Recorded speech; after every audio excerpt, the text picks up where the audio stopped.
Okay, so I didn't realize when I stopped the last video that we were so close to being done with this module. So I'm just popping in real quick to make this video with the last two sections. So here we go, sharing my screen. And we are at 4.3, simplifying complex fractions and order of operations with fractions. So I just wanted to start off with the order of operations part. That is this beginning. Let me turn off my camera. That is the beginning part where we are working with the word problems. And so we're actually not even simplifying these. We're just translating them in this section. And so what's really tricky here is that there are two ands. So we really want to pay attention to that comma that is in all of these problems. So here's that comma. And so what we're going to do is we're going to treat that comma as a group right here. And we have the difference. So that difference is going to the first and I'll make it a minus sign. And the quotient is going to the second and that's where our division will be. So we're going to have the quotient of the difference of A and B, that's A minus B, and C. And so that's one way to write division. That's how we've been writing it. But now that we are in the fraction chapter, it's going to be more commonly written as A minus B over C. And I don't need the parentheses on the numerator because that fraction bar acts as its own grouping symbol. The fraction bar is separating the top from the bottom. So I don't need parentheses to show what I'm separating. You can just see that the A minus B are together on the top. Okay, so let's try this again. We have our comma. So that comma is talking about the group of that sum. So sum means to add. And then I'm going to run out of room up there, so I'll write it down here. Quotient, that's where we're going to put the division. So we have the sum of D and E in parentheses divided by, because I have that division symbol, and then the F. So one more time, like we did before, the D and E come before the division symbol in parentheses, so those are going to go together on top, and then the F goes on the bottom. All right, last one, we have the quotient of a product. So comma, we have two different things for here. So we have our comma, that's going to tell us where our groups are. So there's our product, and there's our sum. And right in between both of those is the and for quotient. So product means to multiply. Sum means to add. So I have G times H divided by, just going in order from left to right. And then this time I need the parentheses because I have a sum in the denominator. So I need to show that the J and K go together in the denominator.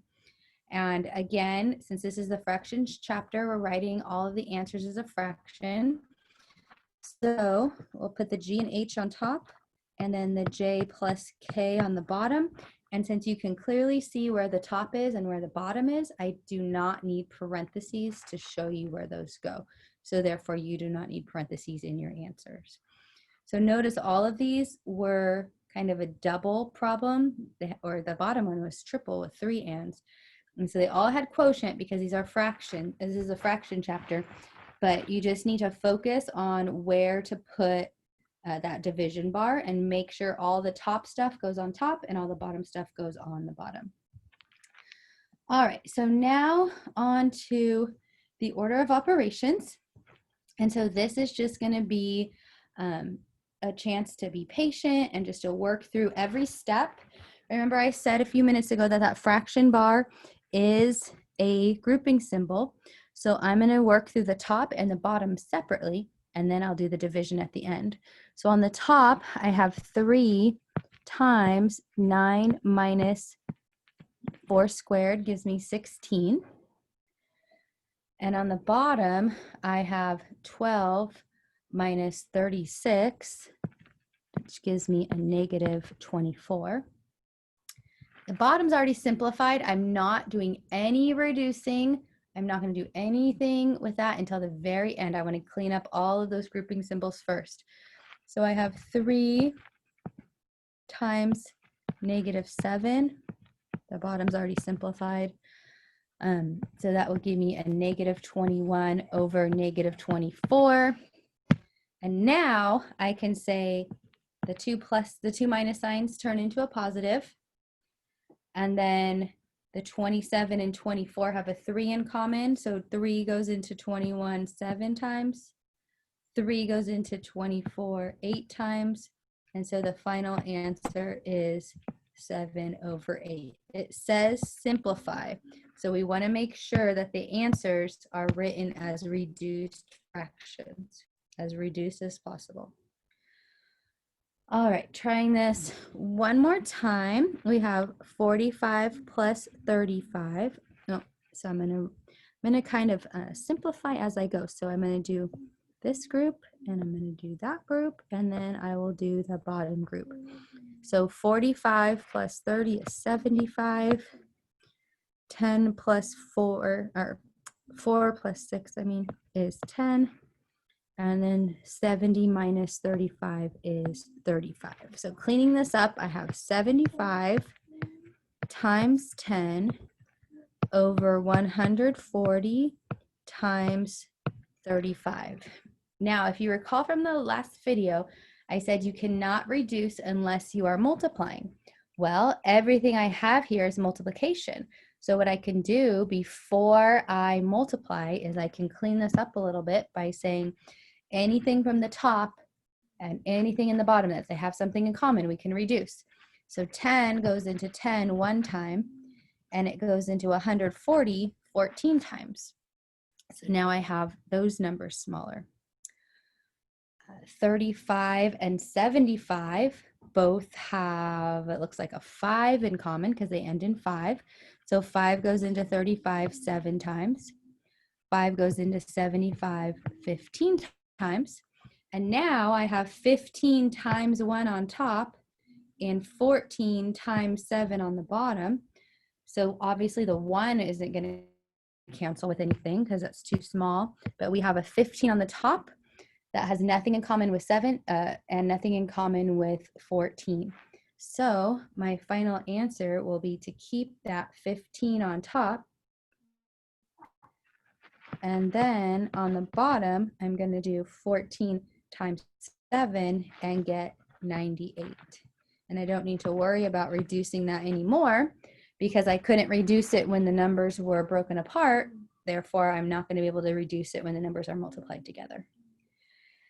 And that's it for this section. We had just some simplifying and some, you know what, I think I'm going to throw one more problem in because it did say complex fractions, and I didn't really see anything complex. I just want to show you real quick because they're not terribly difficult, but they're just big and scary. So you're going to see something maybe on the homework or on the quiz where it looks like this, like 1/2 over 7/16. This is an extra problem right here. Give myself some space. All right, 1/2 over 7/16. This is actually no different than what we were doing in division, but it's called a complex fraction because it's so complicated to look at. It's so complex. And so all this division bar, all this fraction bar means right here is division. So I'm going to rewrite this problem. Instead of the fraction bar, I'm going to write 1/2 divided by 7/16. And now we just have a division problem. I took the complex part out of it. I took the complicated looking part out of it. And now I have a problem just like we did in the previous section. So this becomes 1/2 times 16/7 from our KFC. I kept the first fraction the same. I flipped the second fraction and I changed the sign to multiplication. 2 goes into 2 one time. 2 goes into 16 8 times. And so to finish up this problem, I end up with 8 over 7. And so you may see those and it's intimidating to look at, But once you just realize it's a division problem, it doesn't take too long and you can kind of get the answer pretty quick. All right.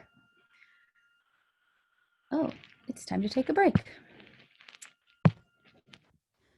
So I like to pop in every so often. Hi. So go ahead and pause the video and do section 4.3, and I'll be here when you get back. And we're back to finish up this module. Nice topic to finish with. It's adding and subtracting fractions with common denominators. Therefore, we do not have to worry about denominators at this point. We will worry about just the adding and subtracting, and we'll worry about reducing, and then we'll wait till the next module to get into other denominators. So the rules for adding or subtracting, I'm just going to write adding, but you know how to subtract, you just add the opposite. So if we have A over C plus B over C, if the denominators are the same, then all we have to do is add the numerators and leave the denominator, that same denominator throughout the problem. So 1/6 plus 3/6 is just 3 plus 1 over 6, or 4 over 6. And then, just like we've done before, we're going to reduce. 2 goes into both of those. So our final answer is 2/3. For part B, you'll notice there's a variable in there, and that's fine as long as the variable is on both parts of the fraction. Then they are like terms and we can add them together. So we have 2x plus 9x, which is 11x, over our common denominator of 11. And you'll notice there's an 11 on top and an 11 on the bottom, and we are allowed to cancel this out because that top is really saying 11 times x, and anytime we're multiplying, we're able to reduce. So I will cancel out both 11s and end up with just 1x altogether. Now you don't need to write the 1, it's just 1x.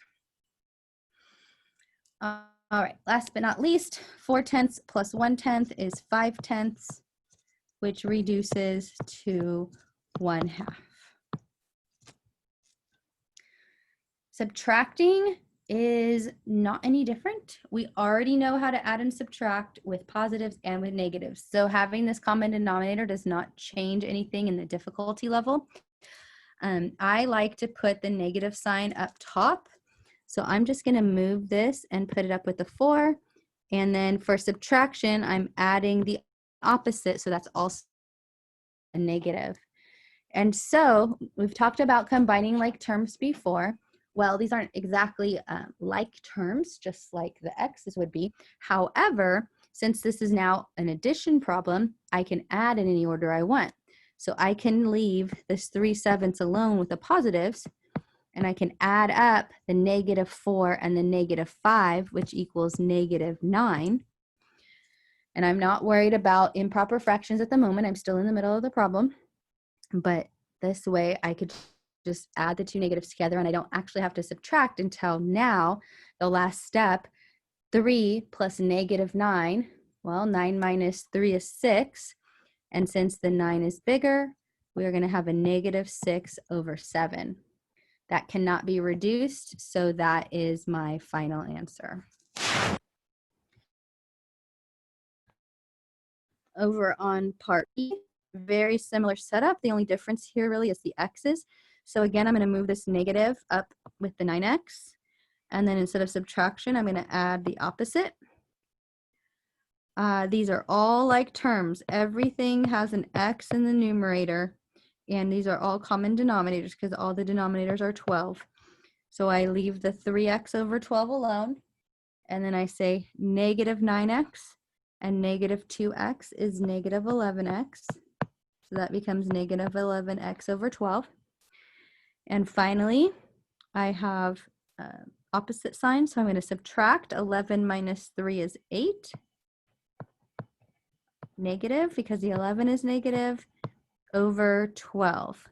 Now, again, this is a multiplication in the numerator. I have the negative times the x times the 8, all of that multiplication. So I am allowed to reduce it with the 12. 4 goes into 12 3 times, and it goes into 8 2 times.